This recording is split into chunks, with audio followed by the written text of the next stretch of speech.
Alright, we are once again working on a new guide for Boommen. The game has been updated several times since I last covered it, and we now have new maps, new ghosts, and all kinds of other things, as well as new strategies since ghosts have been buffed and nerfed as time has gone on.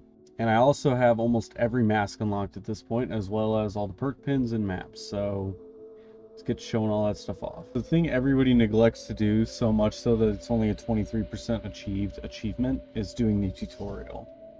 Now, I highly recommend you do this because you're able to functionally start with a perk and you can understand what the game is about, at least roughly, without actually putting yourself into any real danger. I don't even think it's possible to die during the tutorial, but I'm going to F around and find out. Alright, so you can change your key bindings at any time, but this tutorial assumes everything is set to default. Use WASD to move, left mouse button to interact, right mouse button to toggle your glow stick, tab to toggle your list, shift to sprint, and control to crouch. I changed my crouch to C, and I also probably changed my action key because it was probably E or something like that. Changed it to G. Here we are. You can use your glow stick. This is a tutorial house you pretty much never see again. You left click to open doors, and you also left click to pick things up. It's pretty dark in here. Dark can make it hard to see things. Luckily for us, there's a solution. Light can make the dark no longer dark. Light switches will glow when turned off. Try turning one on to see light in action. So if you click on this, it turns on the light in that room, obviously. When you turn on the light, the bar at the bottom of your screen will fill up. This is your power usage. The power is constantly draining, and the more lights you have on, the quicker it will drain. Turning on too many lights, however, will trigger an immediate power outage. This is why, and we'll get into that in a little bit, whenever the round starts, you don't want to use lights as much as possible because you want as much safety from the ghosts as possible. Press tab and a list of items will pop up. These are items needed to steal before you can leave. Find all the items on your list. Note you can open drawers and cabinets. Right, and just like before, you can turn the light on. We got that. The finder doll there, we want to leave that alone right now until the tutorial prompts us. Here we got the TV. We have the vase, which can be a lot of different things. Large painting. So we need a camera and a bottle of fancy wine. There's the camera. And the fancy wine is in the kitchen somewhere, I think.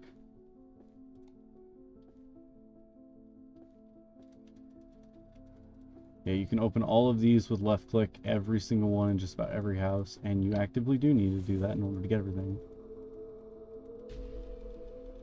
Alright, now once that happens, the ghost is actually out, and we need to look for power. Oh, looks like there's not much power. Find the breaker and turn the power back on. Remember, you can right mouse button to turn on your glow stick. I don't know if the ghost will even show up if we can die to it or not. Well done, now you know the basics. I think there's a key on the kitchen table for you to use to get out.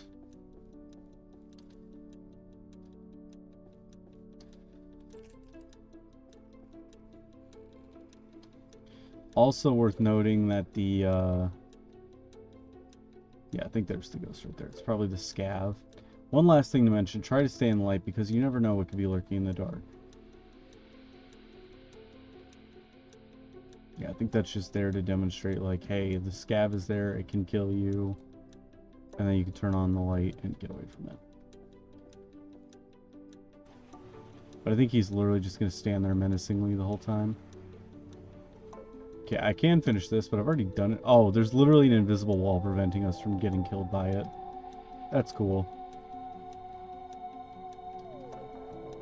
Booyah, mission complete. Now that won't count for the Booyah achievement. It will give you the achievement for doing the tutorial.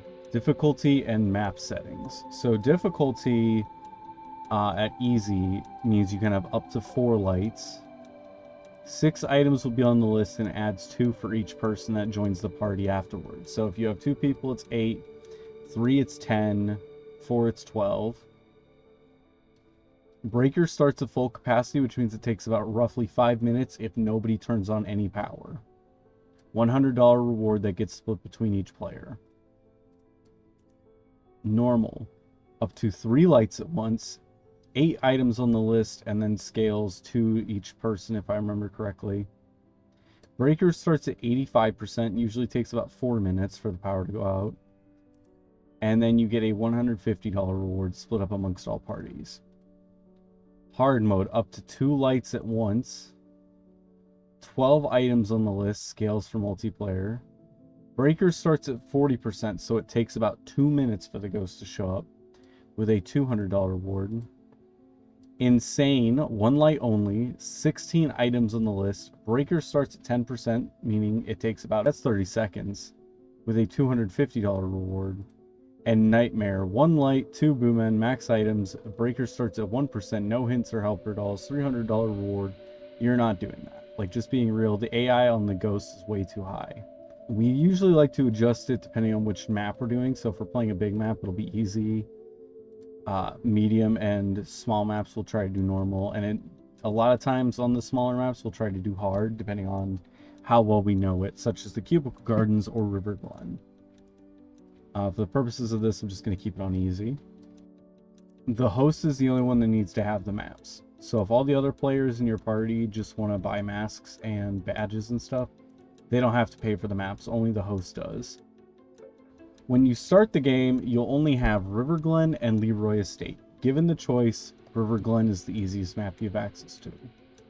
Save up $500 and you can buy Cubicle Gardens, the key for that one from the shop. I highly recommend getting this map first. It's the easiest one in the game. I actually think this one should have been the starter house, but whatever. Second easiest is still Riverglen, so it's not that much harder. Third easiest is actually the facility, and that's because you can play it on small, medium, or hard, or large. Obviously, small is the third easiest, and it's only the third easiest because it is so alien and randomly generated. Then for medium maps, Leeroy Estate is much easier than 2 condos. The 2 condos is like trying to loot 2 houses at once, and they interconnect through the back and the front. So you have to keep going around them. There's a lot of dead ends. Very easy to get lost and end up getting killed by the ghost. And then lastly, the facility is the third easier medium map. As far as large maps go, the newest one, the Funhouse, is actually the easiest. The eye stops moving when the power goes out, which will lock movement into a very, very linear spot that can get us killed very easily. But at the same time, the actual task of finding things is a lot easier. It doesn't feel quite as absurd as other maps. Camp Suydam is the second easiest as far as the large map goes, and that's purely because there's so much open space that you can run from the ghost pretty easily. There's not really a whole lot of involvement whenever you need to loop it. The facility, I would argue, is the next easiest because as labyrinthian as it gets when it starts getting bigger, again, there's a lot of spots where you can loop the ghost, and it's also more limited as to where items can spawn because they always spawn on shelves and stuff. They don't just randomly spawn on the floor. And liminal spaces is actively the hardest map in our group's opinion. Liminal spaces just has so much going on that it's really difficult to keep track of where you even are, much less where the ghost and everything else you're looking for is. Next we have the ghosts. So one of the things that will actually be very useful for you is looking at the PvP stats, because you can kind of see how they would work, like how their abilities work. This is kind of how we figured out how to beat Edith. Now that said, Edith has been buffed, but I'll get into that when I get into it. She's a silent stalker with a sneaky playstyle. She has the ability to see players in the light as well as being able to turn them off. She can also enter stalk mode, which grants her undetectable status and a short speed boost. Effectively, Edith's whole thing is that she'll stand in front of a room, stare at it, and then turn off the light. And then you have to turn it on real quick, or just move on to the next room and turn on a light there. If you can't loop her, as in a lot of the more linear maps, you are going to have to start rolling dice because they made her way faster now. So once she turns that light off, she's going to lunge right at you. I got in my most recent hangout with Scott and Maddie. Now the Scav is basically like Dakan, but a lot faster and with a lot less of a warning. He gains a speed boost for a little bit, And his whole thing is that if you're crouched, he cannot physically see you. So as long as you stay out of his running path, rather, he won't be able to kill you. He's completely blind. If you're playing with voice chat on Discord, it's kind of an unfair one, but at the same time, with how much faster he is than Dakan, it honestly balanced out. I died as a scab more than a lot of them. I actually think the scab is harder than I used to think it was. The ghost girl could be one of the easiest ghosts or one of the hardest one, depending on if you can control the power box. Because the thing with the ghost girl is that she always knows where the power, like knows where every player is when the power is out. So you have to get the power immediately with this one.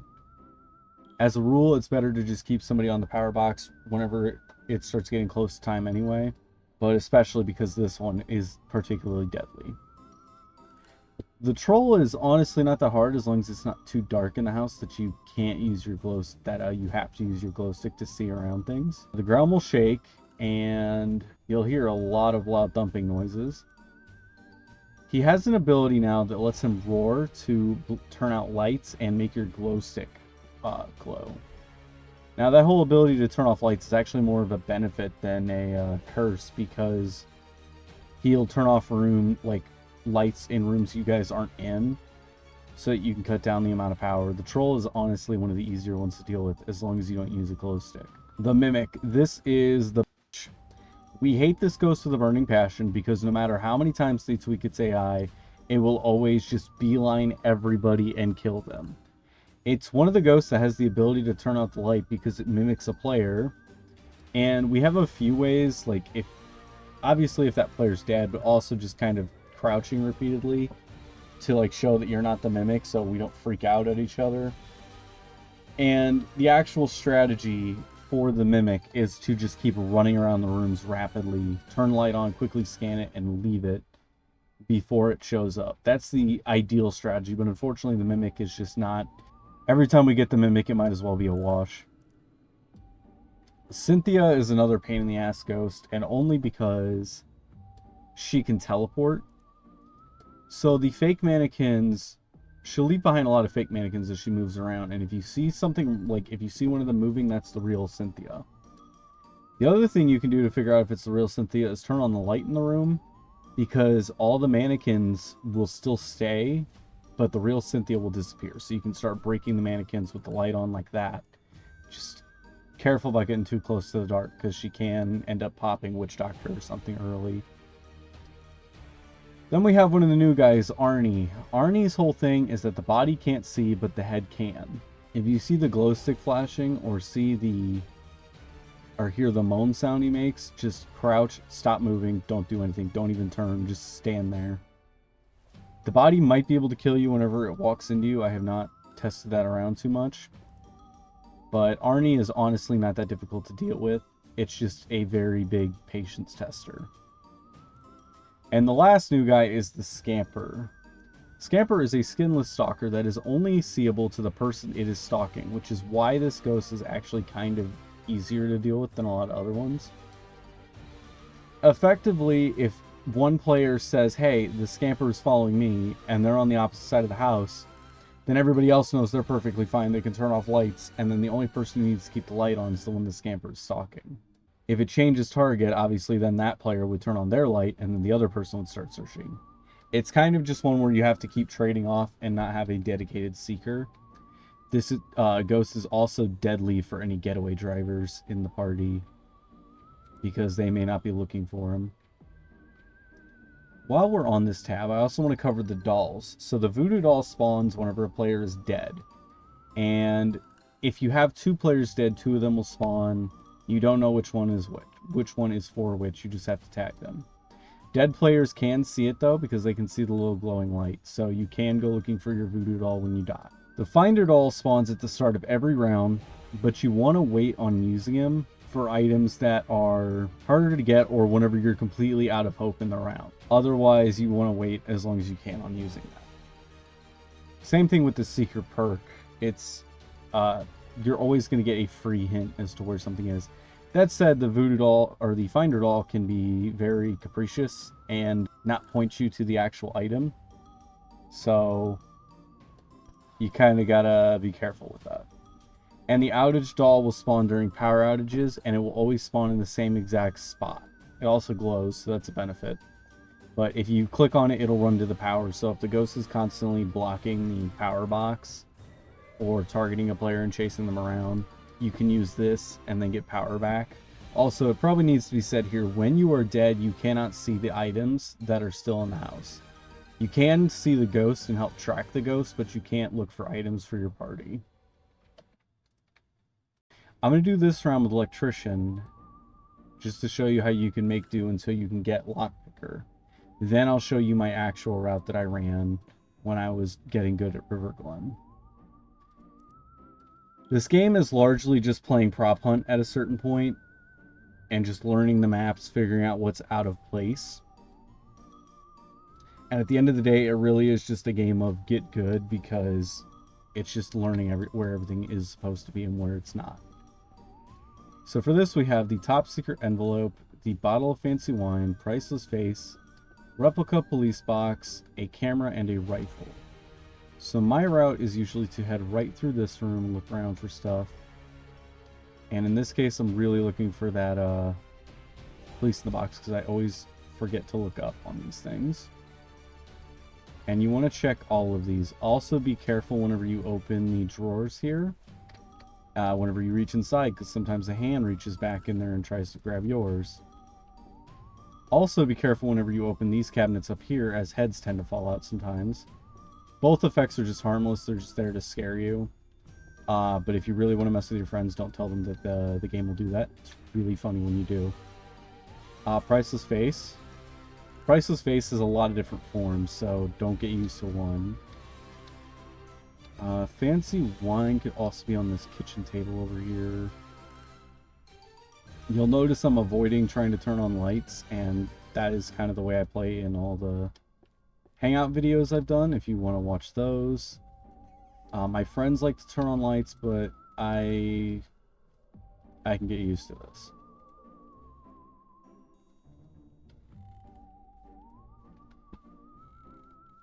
So then I start sweeping these rooms, and there's the camera. And we got the key to the garage. Now, when we get in the garage, I gotta be careful, because there's usually alarm systems on the doors going outside that you have to disable. And there's the office key. I still have top secret envelopes, so I do have to check drawers. I also usually don't grab all the wads of cash unless I'm playing multiplayer, because it takes too much time to just manually aim like that. But that is a player choice. If you disagree with me, go ahead and just keep grabbing it. I am astonished. There it is. Okay, so now I don't need to look in drawers anymore.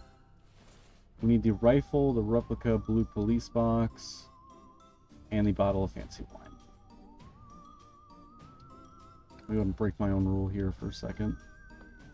Once the ghost shows up, I have no problem about turning on lights, but in the first 5 minutes, when you have only so much power to work with, I usually prefer to leave it off. But also, now that I think about it, I am running Electrician, so I probably shouldn't care too much. I have like an extra minute, and we got lucky. Normally there's a thing here, you just hold left click to activate the alarm, or to deactivate the alarm. You don't want it to go off. Also, if you ever get skeleton key, sometimes it spawns here instead of drawers. It's usually a drawer item, but sometimes it does. It is very weird. We got very confused whenever we got it in there one night. I think that was actually the New Year's episode. Oh, there's the gun. And now we just need to get the wine, and now's a good time to use the Finder doll. We get another hint on the very last item after a minute, so if we just turtle and kind of defend ourselves against the ghost for a minute, we can get it very easily. Probably shouldn't have left that light on, but whatever. Where'd you go, little gremlin? Wine can spawn in the basement at times. And now, 1 minute, we'll get the hint as to where it is. Don't know if we have a full minute, but I'm gonna keep looking for that Finder doll. I thought it went in this room, and then it just kind of disappeared.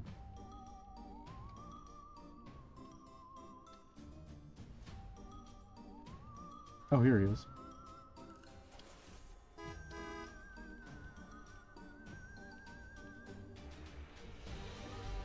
Okay, so now the ghost is out. I'm just going to keep running because I have no idea. And we got out in time. Cool. And we get $143. So you do that about 5 times, give or take. You can get Cubicle Gardens, or you can get the... Actually, I don't think the badge for Lockpicker is all that expensive. Yeah, you just got to do that about 3 times.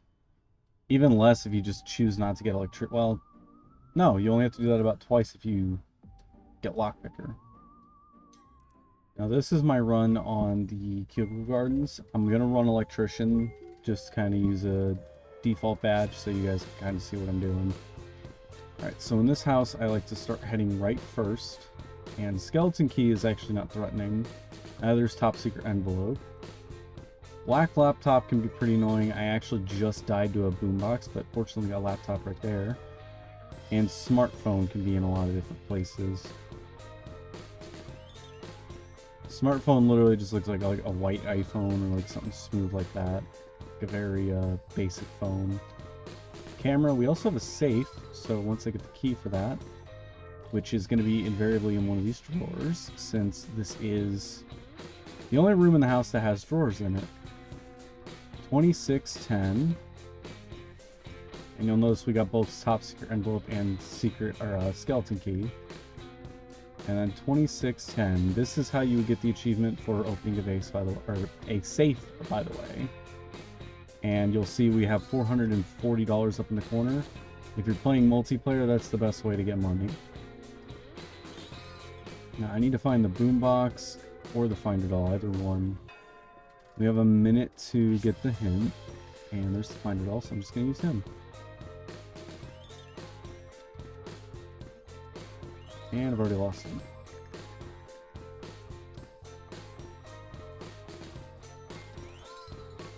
Okay. And ordinarily I would go through each of those rooms going counterclockwise, come back into this room, look through it, and then go out through the car.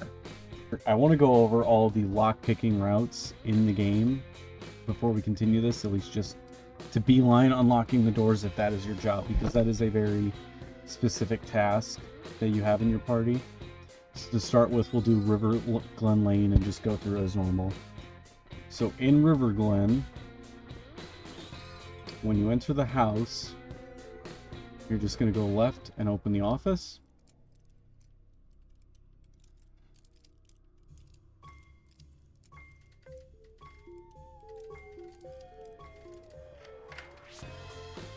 And you have to hold it for that entire length of time. I'll skip it in the future. And then you head over to the garage. Make sure there's not an alarm here. It's going to look like this. And that's how you disable it, at least if you haven't activated it. Once you activate it, you have a whole nother problem. Then you unlock the garage and you open the garage door so that way players can loop the ghost outside.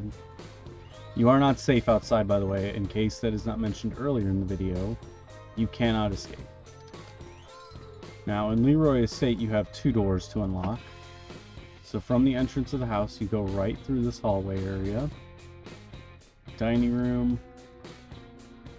And entertainment room with the piano. We usually just call it the piano room. And this is the first door to unlock. This is the office door. And this is also a dead end. Then your other door is up here. Turn right so you go through this hallway. Or on the banister here. Here it is, the master bedroom, which is the master key ordinarily. And this one has the room and also a bathroom in it. Alright, so this is the guide for 2 condos. This is actually the house right here. Power box is between the 2 of them. And what your job is to open the garage doors and the back doors. So you head all the way around here on the first floor. And you make sure there's no alarm here. And then you unlock this door. Open it. Open the garage door. And you can either crawl under it or just completely run back the other way. Either one. Then you come over here.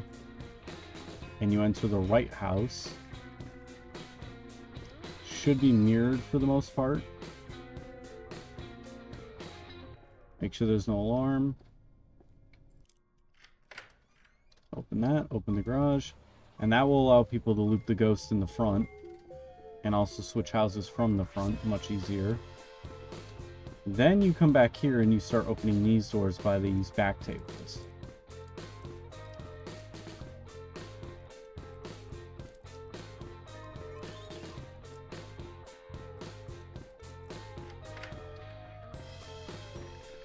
Door opens inward, as weird as that is. You can walk across the yard in the dark, and once again, you are not safe from the ghost out here. And then you can unlock this one from this side. And then the whole house is open for all players. Now, I don't actually have a route for Camp Suydam. I kind of just have the buildings that we have. So we have the boathouse key, the shower key, the mess hall key, and the admin office key. So I believe this one is locked. And I think this is the admin office. Right. And there's 2 floors in here. Oh, no, there isn't. The other one's fake, unless it's, yeah, so there's a couple rooms in here. If I were actually look for stuff, I have quite a bit. I'm not grabbing that key because I want to accidentally, remove one of the doors that I have to unlock. I believe that's the boathouse down there. Or the showers, one of the two.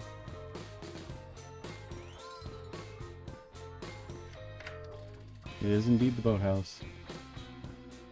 And I don't think I've actually been in this room before. I haven't had to. We rarely run Camp Suydam.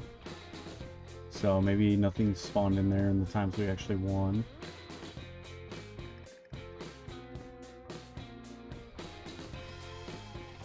I believe this is the shower room. That is indeed the showers. Also don't think I've been in here before. And lastly, this big building is the mess hall.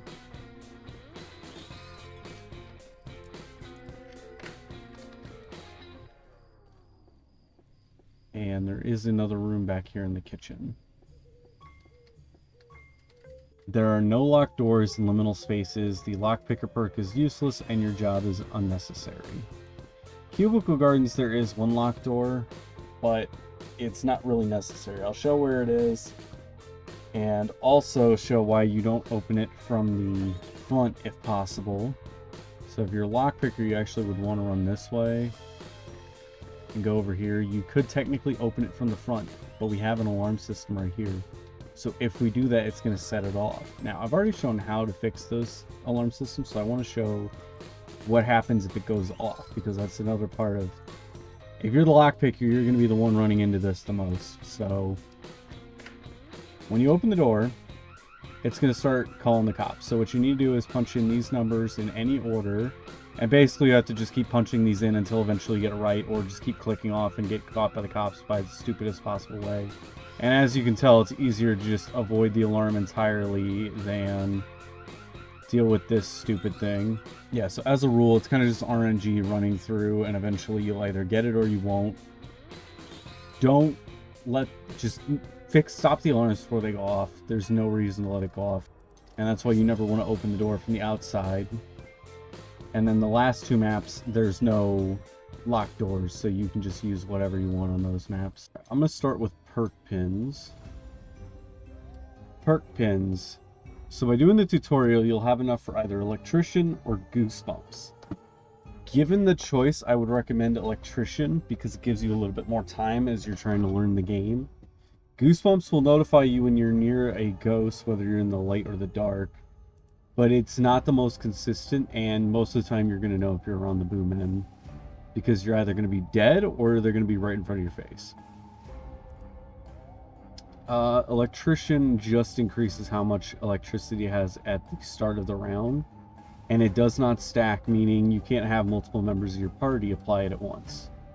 So just if one of you uses it, nobody else needs to equip it. It's just a waste after that. Seeker, make a random unfound item glow and get an auditory alert, which is a little bell sound.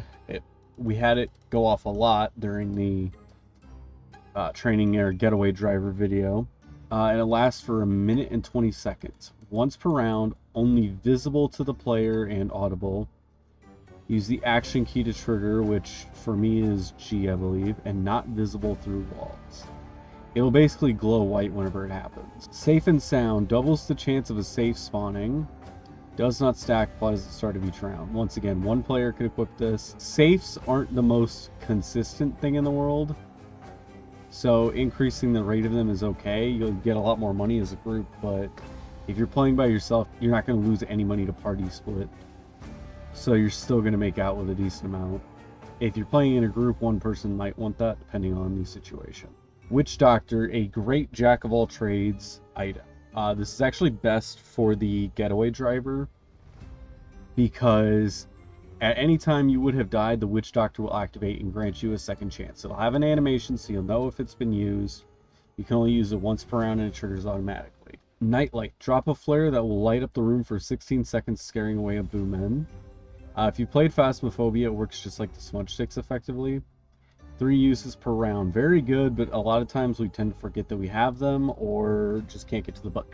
If you're using a mouse with multiple buttons, as I am, you could bind your action button or your action key to one of the mouse buttons, which would make it much quicker, and that's what I think I'll do soon. And Lockpicker. If you're playing multiplayer, you want at least one person to have this perk, depending on the map. Grants the ability to unlock any door without a key. Sometimes when I play this game, keys don't seem to spawn, and I'm sure they are, and they're just kind of in a weird place that I've never seen before. But then it completely bricks our progress, and we're just running around in circles looking for keys, trying to get into rooms. And on multiple occasions, I have just completely died trying to find the key on a map that I would have swept otherwise. Now, masks are not just a way to customize your character. There's actually some of them that actually give you a bit of a gameplay advantage in being able to see your teammates and figure out who they are at a distance.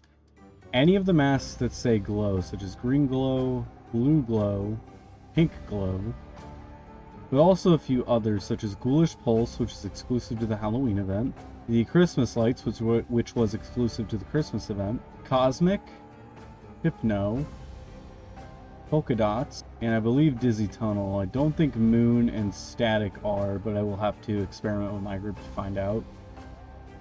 And just while I'm here, because I actually have grinded out every single mask in the game, here's kind of a showcase of what they all look like.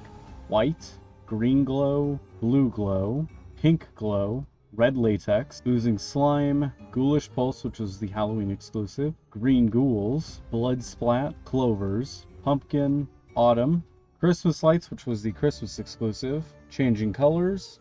I'll probably have to show this one a little bit more because it actually swipes through a bunch of different colors.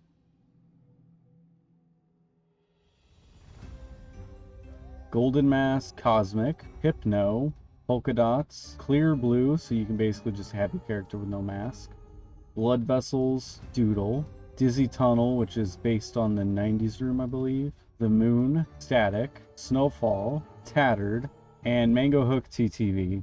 Now, there are only 10 achievements for this game, and they're all relatively easy to complete. One is to accumulate over $2,000, which is pretty much just keep playing rounds. Same thing with spending 1,000, just save up 1,000, spend it all. Booyah is successfully complete a mission. Professional Boogler is open a safe, which is a random number generation thing, but eventually you will get one. The Boo Crew is the only one locked to multiplayer, which is play with one or more players, and you could also just kind of sit in a random lobby, play with somebody for a little bit. Boosted Performance, which is going into your settings and messing with your performance settings. Boo Many Lights, blow a fuse by turning on too many lights, which you'll probably do by accident. Boo-hoo, die from the ghost, you'll probably end up with that quite a bit. It's an 81% completion. And Fabulous Choice, purchase your first mask. I hope you found this guide useful. Good luck on your hunts. Happy haunting.